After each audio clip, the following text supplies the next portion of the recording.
Guys, welcome to another episode of FoodPrints. I am ready for a food hunt, although it's a hot and nice and sunny day. Better than the haze. I've got my camera with me and I've got an empty stomach. Now, our first spot today for FoodPrints is in Subang, Jaya. And what we do is really simple. We go to this place, we eat their food, we do a quick review, and then we talk to the chef or the waiter or, a foodie who's there on where they usually eat and get some food recommendations from them. Hopefully, through this way, we get to find some hidden gems. Let's go.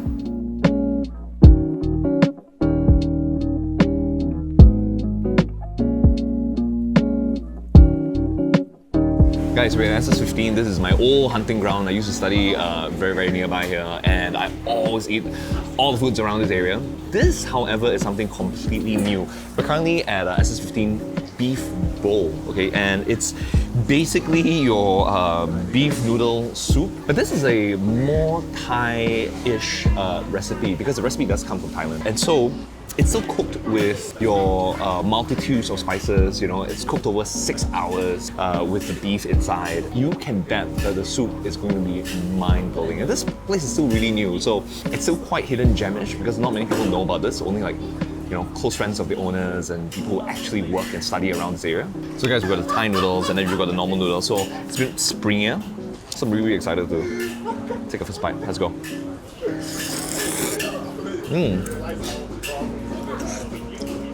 Ooh, the noodles are textured so differently from what I'm used to. And because it's Thai noodles, it's really a lot silkier. I don't know, I just really like the consistency of the noodles with the soup. The textures are really good. And off the bat, man, oh my god, the soup. Ooh. Oh wow! So a lot of what you love in beef has really leaked into the soup, and you can really taste all the different herbs and all the different spices together. And I think just the soup alone packs quite a bit of a punch. It's not spicy; it's just really flavorful, like really amazing. And if you eat it together with the beef, this is exactly why I love beef noodle soup, because if you cook it over like a 6-7 hour period, the beef just melts in your mouth because it's so soft, so tender, right? And it's been cooked for such a long time. And you can order the other parts as well, something not mixed if you don't like the spare parts, but I really like the spare parts. I like the intestines, the tripes, and all that good stuff. So you put it in your mouth and it's a bit salty and savory at the beginning. And that's very normal. And then you taste the beef and the aftertaste of the beef.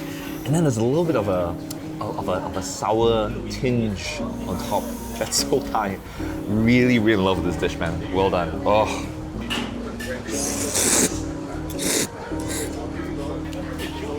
Just done with this one. Let's go speak to the chef. Let's find out where he goes to eat, and hopefully we'll find a hidden gem.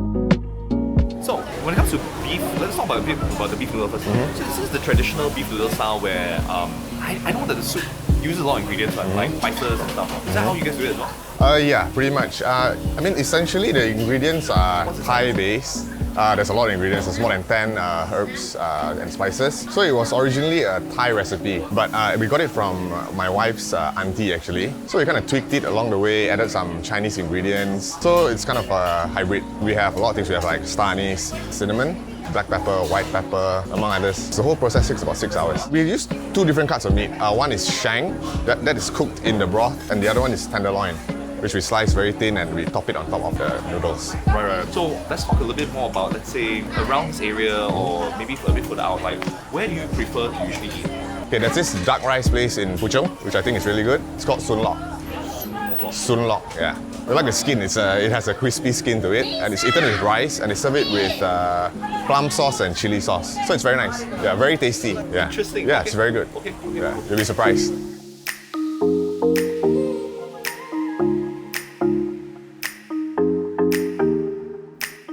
So guys, we're here at the second spot. This is Sun Lok charcoal roasted duck.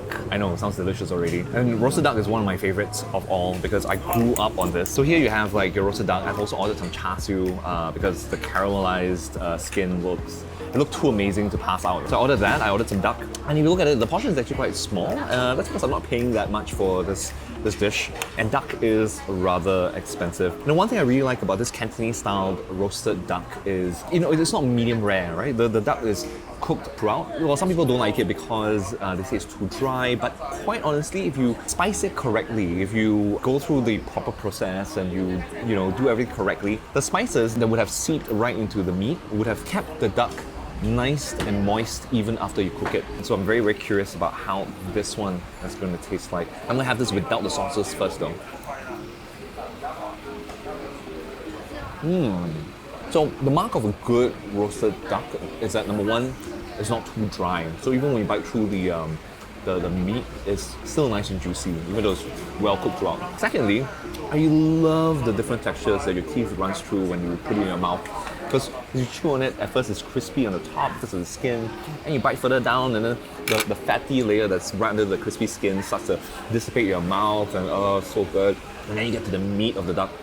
And if you spice it well, again, it's not going to taste too gamey. It's going to taste really, really good, and that's exactly what you find here. Let's try a bit of char siu.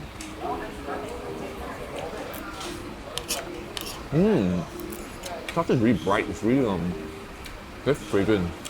So even before you pop it in your mouth, it's going to be really good char siu.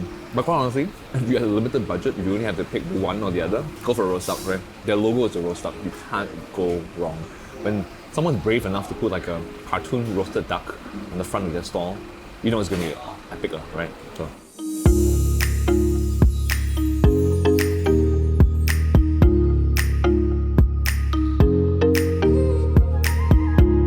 Alright, so even more than the duck, I'm actually really curious as to where they would recommend next because these guys seem to know their food. So fingers crossed, let's go talk to someone inside.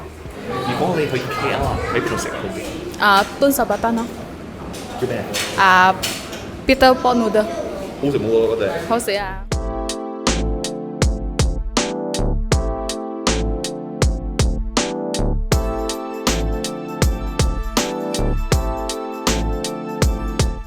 Guys, we are finally here at Peter's Pork Noodles. It's got a nice ring to it, right? Peter's Pork Noodles, Peter Pork Noodles.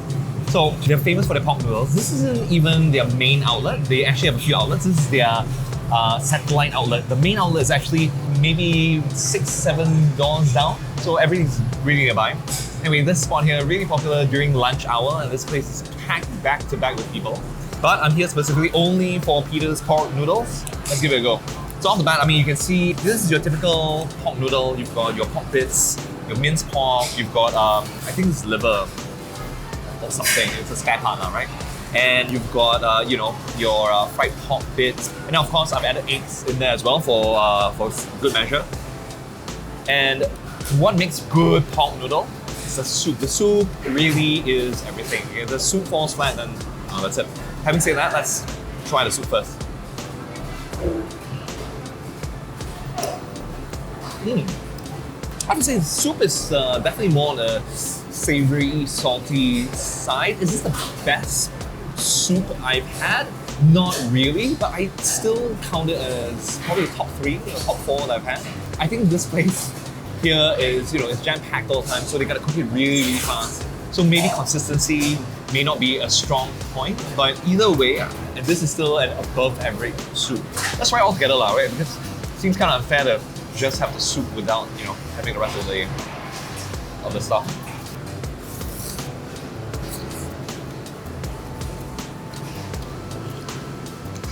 I think this whole entire dish is really above average at best, but it's very comforting. It's very, it's comfort food basically. When you had a bad day and you don't know where to go, this is an easy pick.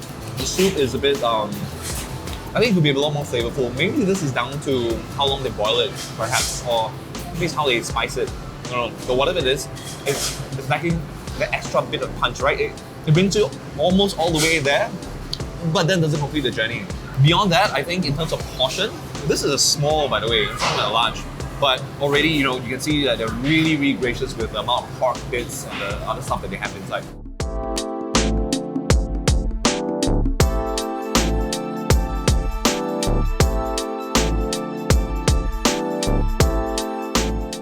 Guys, there you have it, Footprints. We found 3 really cool hidden gems that's brought it all the way from Subang to KL. Okay, Subang to Puchong to KL. So, if you enjoy what we do, and I certainly enjoy what we do because I get to eat, come and subscribe to us, like, comment, hit us up down in the comment section below. We'd love to hear from you and what you think. See you on the next episode of Footprints.